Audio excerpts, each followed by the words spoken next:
Good afternoon, everybody. As you know, this weekend I traveled to Afghanistan to thank our men and women in uniform and our deployed civilians on behalf of a grateful nation for the extraordinary sacrifices they make on behalf of our security. I was also able to meet with our commanding general and ambassador to review the progress that we've made. And today I'd like to update the American people on the way forward in Afghanistan and how this year we will bring America's longest war to a responsible end. The United States did not seek this fight. You can take it on me if you want. We went into Afghanistan out of necessity after our nation was attacked by Qaeda on September 11th, 2001.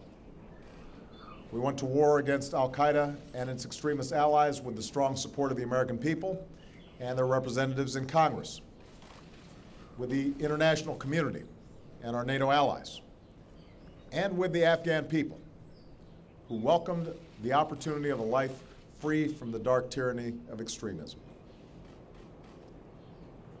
We have now been in Afghanistan longer than many Americans expected. But make no mistake, thanks to the skill and sacrifice of our troops, diplomats, and intelligence professionals, we have struck significant blows against Qaeda's leadership. We have eliminated Osama bin Laden, and we've prevented Afghanistan from being used to launch attacks against our homeland. We've also supported the Afghan people as they continue the hard work of building a democracy. We've extended more opportunities to their people, including women and girls, and we've helped train and equip their own security forces. Now we're finishing the job we started. Over the last several years, we've worked to transition security responsibilities to the Afghans. 1 year ago, Afghan forces assumed the lead for combat operations. Since then, they've continued to grow in size and in strength while making huge sacrifices for their country. This transition has allowed us to steadily draw down our own forces from a peak of 100,000 U.S. troops to roughly 32,000 today. 2014, therefore, is a pivotal year. Together with our allies and the Afghan government, we have agreed that this is the year we will conclude our combat mission in Afghanistan. This is also a year of political transition in Afghanistan. Earlier this spring, Afghans turned out in the millions to vote in the first round of their presidential election, defying threats in order to determine their own destiny.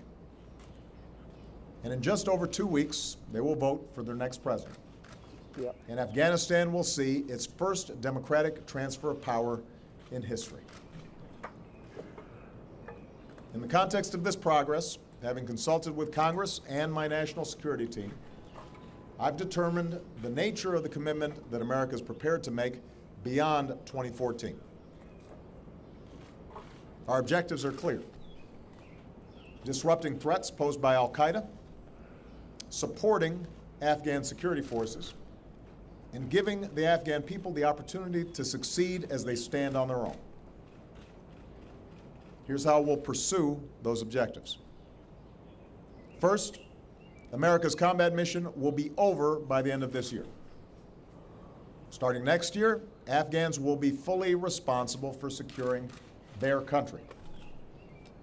American personnel will be in an advisory role. We will no longer patrol Afghan cities or towns, mountains or valleys. That is a task for the Afghan people.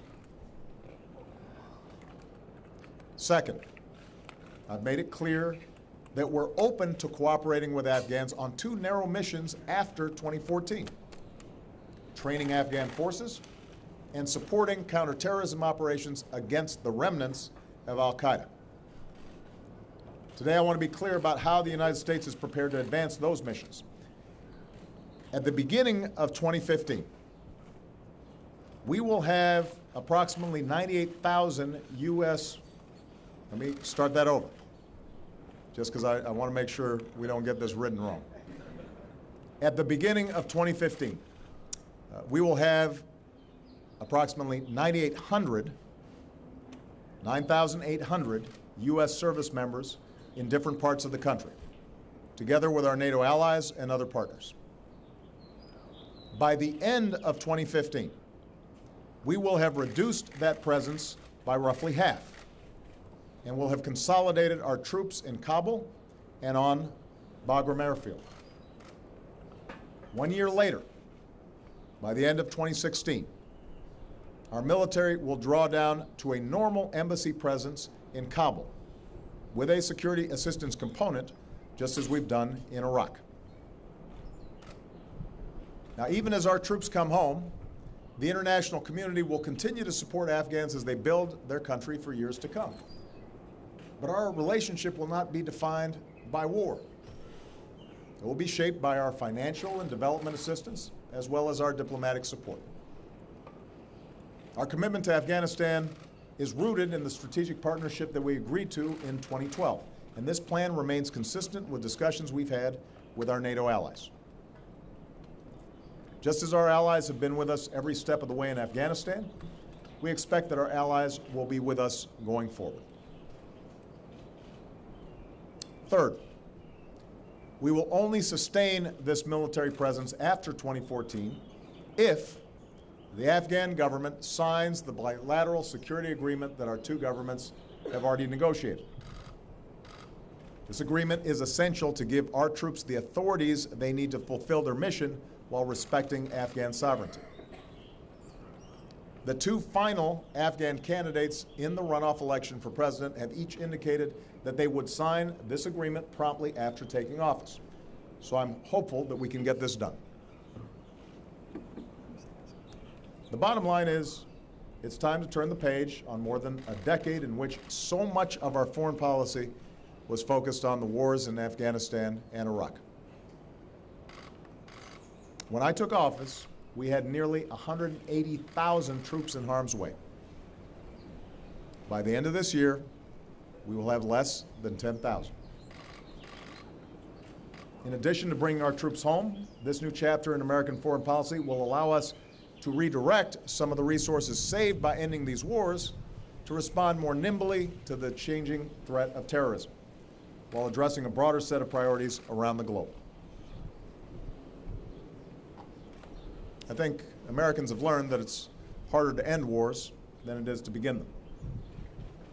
But this is how wars end in the 21st century. Not through signing ceremonies, but through decisive blows against our adversaries, transitions to elected governments, security forces who are trained to take the lead, and ultimately full responsibility. We remain committed to a sovereign, secure, stable, and unified Afghanistan. And toward that end, we will continue to support Afghan-led efforts to promote peace in their country through reconciliation.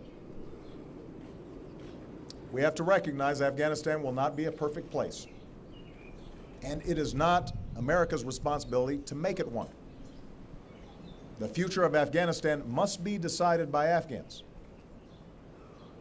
But what the United States can do, what we will do, is secure our interests and help give the Afghans a chance, an opportunity to seek a long overdue and hard-earned peace. America will always keep our commitments to friends and partners who step up, and we will never waver in our determination to deny al-Qaeda the safe haven that they had before 9/11. That commitment is embodied by the men and women in and out of uniform who serve in Afghanistan today and who have served in the past. In their eyes, I see the character that sustains American security and our leadership abroad. These are mostly young people who did not hesitate to volunteer in a time of war. And as many of them begin to transition to civilian life, we will keep the promise we make to them and to all veterans and make sure they get the care and benefits that they have earned and deserve. This 9/11 generation is part of an unbroken line of heroes who give up the comfort of the familiar to serve a half a world away, to protect their families and communities back home, and to give people they never thought they'd meet the chance to live a better life. It is an extraordinary sacrifice for them and for their families. But we shouldn't be surprised that they're willing to make it. That's who we are as Americans. That's what we do. Tomorrow I'll travel to West Point and speak to America's newest class of military officers to discuss how Afghanistan fits into our broader strategy going forward. And I'm confident that if we carry out this approach, we can not only responsibly end our war in Afghanistan and achieve the objectives that took us to war in the first place, we'll also be able to begin a new chapter in the story of American leadership around the world. Thanks very much.